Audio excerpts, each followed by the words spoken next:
గురుగారు, న్యాయ విధానాలలో ఇషుకార న్యాయం అంటే ఏమిటి? ఇషు అంటే బాణం, కర అంటే చేసేవాడు. బాణాన్ని తయారు చేసేవాడు అది సూటిగా శత్రువు గుండెల్లో చేరి అతనిని అంతం చేయాలి, లక్ష్యం వైపుకు సాగి లక్ష్యాన్ని నెరవేర్చాలి అన్న తపనతో అత్యంత శ్రద్ధాభక్తులతో బాణాన్ని తయారు చేస్తాడు. అలా చేసే ప్రతి పని అత్యంత ఏకాగ్రతతో ఆచరిస్తే దాన్ని ఇషుకార న్యాయము అంటారు. Efficiency in proficiency is yoga. చేస్తున్న పని పట్ల పూర్తి నిబద్ధత ఉండి దాన్ని సక్రమంగా నెరవేర్చాలన్న తపనతో అహరహము కృషి చేస్తే ఇషుకర న్యాయాన్ని అవలంబిస్తున్నట్టు లెక్క. ద్రోణుడు శిష్యులనందరినీ పిలిచాడు. చెట్టు మీద పక్షి ఉన్నది, పక్షి కన్నును బాణంతో ఛేదించమని ఒక్కొక్కడిని పిలుస్తున్నాడు.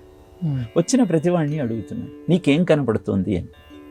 ఒకడు వచ్చి అన్నాడు, నాకు చెట్టు కొమ్మ కనపడుతుంది అన్నాడు. ఇంకొకడు అన్నాడు, నాకు ఆకులు కనపడుతున్నాయి అన్నాడు. ఇంకొకడు అన్నాడు, నాకు పక్షి కనపడుతుంది అన్నాడు. అర్జునుడిని అడిగాడు, నీకేం కనపడుతుంది అంటే, పక్షి కన్ను మాత్రమే కనపడుతోంది, ఇంకేమీ కనపడటం లేదు అని బాణాన్ని సంధించాడు. పక్షి కన్నును ఛేదించాడు.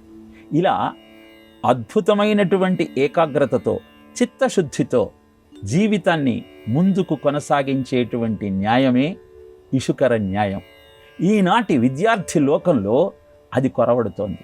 160 మార్కులకు పేపర్ ఇచ్చి దాని మీద 100 మార్కులు అని రాసి 35 మార్కులు వస్తే చాలయా నీకు ఉత్తీర్ణత సిద్ధిస్తుంది అని చెప్పితే, సంవత్సరాంతంలో ముఖ్యమైన ప్రశ్నలు ఏముంటే వాటినే అధ్యయనం చేసి పరీక్షకు వెళ్ళి ఉత్తీర్ణమవుదామన్న ఆలోచనతో వారు అధ్యయనం చేస్తున్నారు. కనుకనే పరీక్ష అయిన మరుక్షణం పీడాబోయిందనుకుంటున్నారు తప్పితే, అద్భుతమైన జ్ఞానాన్ని సముపార్జించి ఉన్నత స్థాయికి చేరుకోవటానికి నా సాధన కొనసాగుతోందన్న ఆలోచన వారిలో కలగటం లేదు.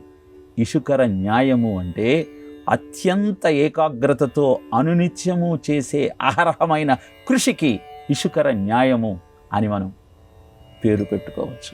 అలాంటి ఆలోచన విధానాన్ని విద్యార్థి లోకానికి అందించాలి అంటే మన ఆర్ష వాంగ్మయాన్ని అనునిత్యం వారికి అందచేయాలి.